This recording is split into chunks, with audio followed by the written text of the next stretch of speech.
سورة القارعۃ مکیہ، سورة القارعہ مکہ معظمہ میں نازل ہوئی۔ اعوذ باللہ من الشیطان الرجیم، بسم اللہ الرحمن الرحیم۔ القارعۃ، کھڑکھڑانے والی۔ مل قارعۃ، کیا ہے کھڑکھڑانے والی؟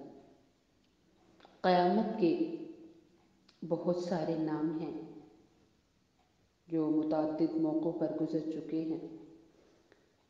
الحاقہ بھی کہا جاتا ہے، الطامہ بھی کہا جاتا ہے، الصاخہ کہا جاتا ہے، الغاشیہ یہ بھی کہا جاتا ہے، الساعہ یہ بھی کہا جاتا ہے، الواقعہ یہ بھی کہا جاتا ہے، اور یہاں پر القارعہ کہا گیا کیونکہ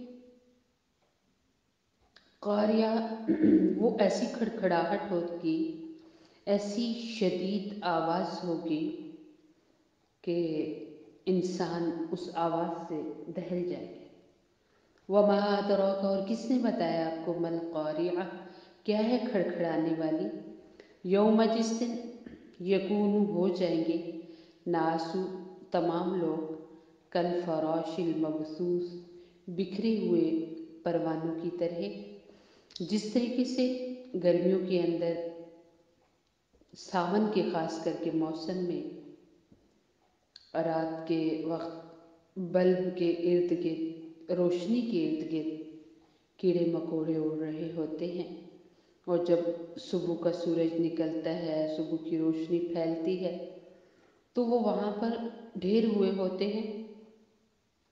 انسان بھی بالکل اسی طرح ہوں گے کہ جیسے ہی یہ آواز آئے گی اور یہ ہولناک آواز جب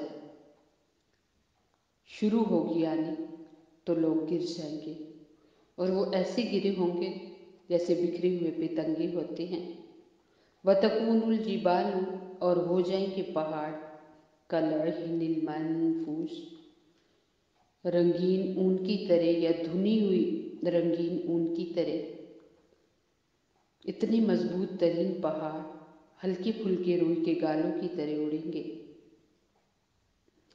فَأَمَّا، پھر لیکن، من جو شخص، ثقلت بھاری ہوں گی، موازینہ اس کی تولے۔ جس انسان نے دنیا کی زندگی میں خوب تیاری کی، اپنے اچھے اعمال کیے، قیامت کے دن اس کے عملوں کا جب وزن ہوگا تو اچھے عمل بھاری پڑیں گے، وزنی ہو جائیں گے۔ فہو، تو پس وہ بندہ، فی عیشۃ راضیہ، من پسند زندگی میں ہوگا۔ علماء فرماتے ہیں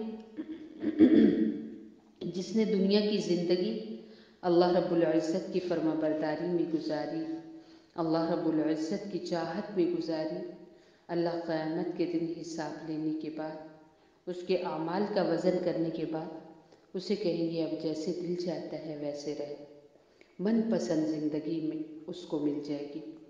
وَأَمَّا، اور لیکن، من جس نے وَأَمَّا، اور لیکن، من جو شخص کے خفت ہلکی ہوں گی، موازینہ اس کی تولے، یعنی وہ انسان جس نے دنیا کی زندگی ایسے ہی بغیر سوچے سمجھے گزار دی، کوئی فکر نہ کی کہ میں دنیا میں کیوں آئی، میرے آنے کا کیا مقصد ہے، کیا کپڑے بنانا، گھر سنوارنا، کھانا پینا، گھومنا پھرنا، یہی زندگی کا مقصد ہے، اور کوئی مقصد ذہن میں رکھا ہی نہیں، آخرت کی کوئی تیاری کی ہی نہیں، تو اللہ رب العزت کے ہاں جب اس انسان کے وزن اعمال کیے جائیں گے تو وہ ہلکے پڑ جائیں گے، ان کا کوئی وزن نہیں ہوگا۔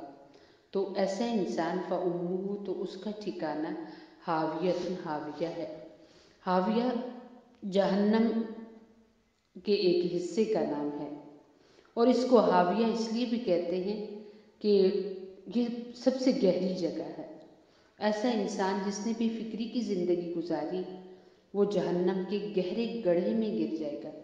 وما ادراک، اور کس نے بتایا آپ کو، ما ہی، کیا ہے وہ، نارن، آگ ہے، حامیۃ، تیز، بہت تیز جلنے والی آگ ہے۔ حاویہ ایک تو بہت گہری ہے، وہیں سے تو شروع ہوگی نا آگ جلنی، تو وہاں سے آگ بھڑکنا شروع ہوگی تو وہاں پر اس کو پھینک دیا جائے گا۔ تو قیامت انسانوں کی زندگی کی اختتام کا پہلا دن ہے۔ اللہ نے اس جہان کو جو وجود دیا ہے، اور جب یہ جہان ختم ہو جائے گا تو وہ اس کا جو پہلا دن ہوگا اس کو قیامت بولا جاتا ہے، اور اس صورت میں قاریہ کہا گیا ہے۔ یہ دن ضرور آئے گا، اور اس دن میں ہر ایک انسان، چاہے دنیا میں وہ کتنا بھی بڑا ہو، کتنا بھی امیر کبیر ہو، یہاں تک کہ اسے کتنے عرصے کی بادشاہی کیوں نہ ملی ہو، وہ بھی تھرا جائے گا۔ قیامت کی ہولناکی کو وہ بھی برداشت نہیں کر پائے گا۔ اللہ رب العزت اس دن کے آنے سے پہلے پہلے اس دن کی تیاری کی توفیق نصیب فرمائے۔ اللہم اغفر لأمت محمد صلی اللہ علیہ وسلم، اللہم ارحم لأمت محمد صلی اللہ علیہ وسلم، اللہم اصلح لأمت محمد صلی اللہ علیہ وسلم۔ سبحان ربک رب العزت عما یصفون، وسلام علی المرسلین، والحمد للہ رب